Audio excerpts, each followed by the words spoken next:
पण वैयक्तिक मला असं वाटतं की आज आमच्या भाषणांपेक्षा आमचं एकत्र दिसणं हे महत्त्वाचं आहे.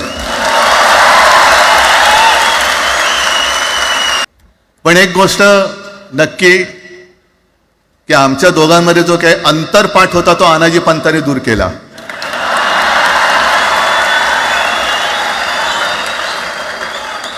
आता अक्षता टाकण्याची काय तुमच्याकडनं अपेक्षा नाहीये.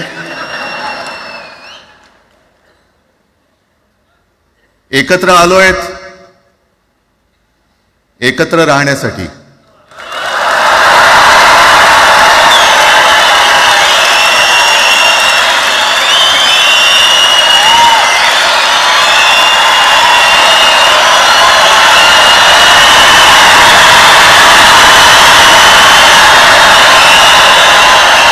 आणि मला कल्पना आहे